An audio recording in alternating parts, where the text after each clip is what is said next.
Hey guys, hope you guys doing well. So in today's video, I'm gonna do a reaction video to Patrick Bet-David. He has a video basically explaining the discipline beat talent.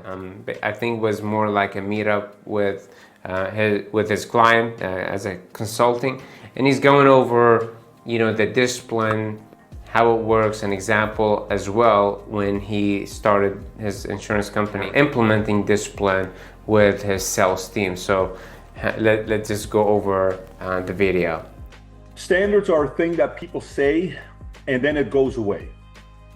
In most sales organizations, somebody talks about standards once because it's a great training, and then the manager doesn't keep the standard.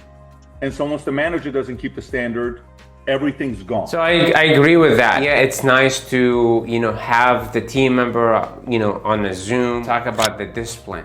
The discipline, it's not about the talk about, it's about doing. And if the manager's not really doing it, certainly the team member or the employee, they're not going to apply it either. So number one, when it's 2005, I opened up an office in Granada Hills, which is 5 miles away from Northbridge, California.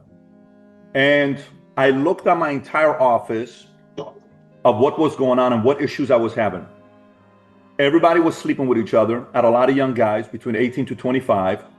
People were partying. I had a very young group that were going to club, they were doing ecstasy, and they're coming at the office early in the morning, barely being done, rolling and all this stuff. And because I had a younger audience scene, and my office was filled with a lot of attractive girls. So, and I was sick and tired of it because I was not doing that. I was not the guy that was doing any of the partying stuff, but these guys were doing the partying stuff. So I needed to have a shakeup. So here's the thing too, is that sometimes someone leaves the company, right? The business owner or the manager would have to basically steps in. And that's when kind of like really create the fear of, let me just hire anyone, so that I'm not having that gap or that vacancy in the position.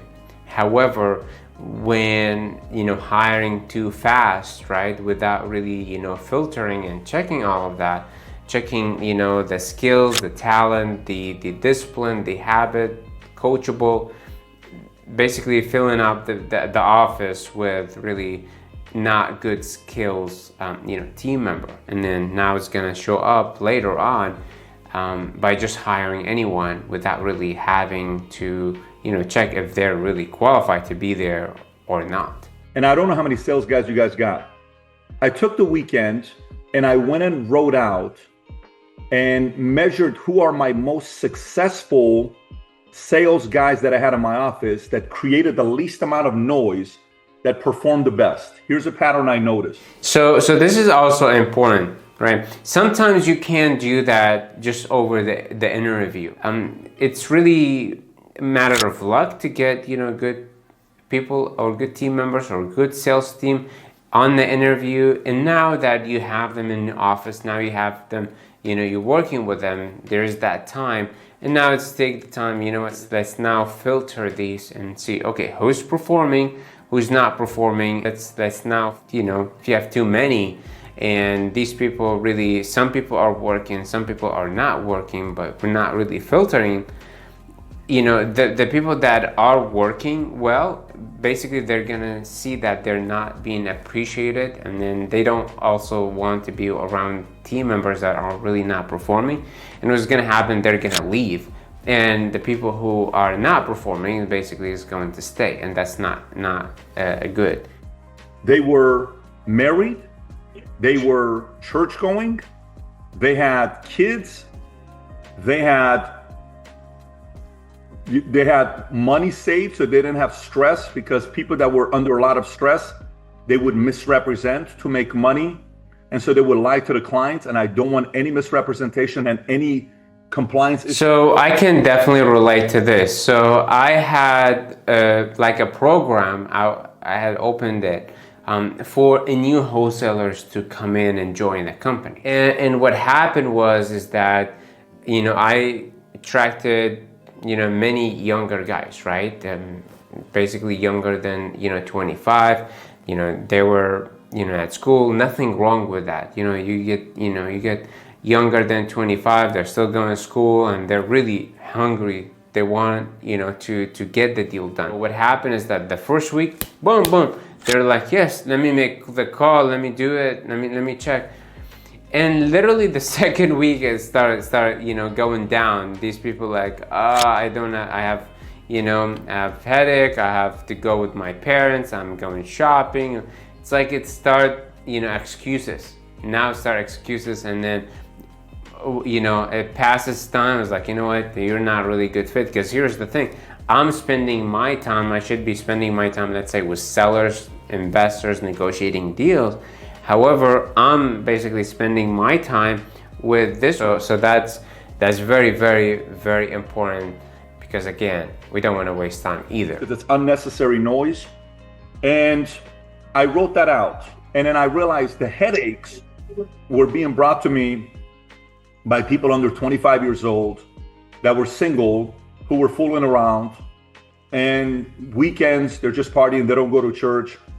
And so I sat there and I said, okay, guys, and I know this is going to sound weird. I'm not telling you to do this. I'm just giving you an example of what I did. So don't do what I'm about to tell you to do. It's funny, he's kind of warning them, hey, don't do what I'm telling you to do. And I'll explain that. I believe he's going to tell them, hey, fire the whole team.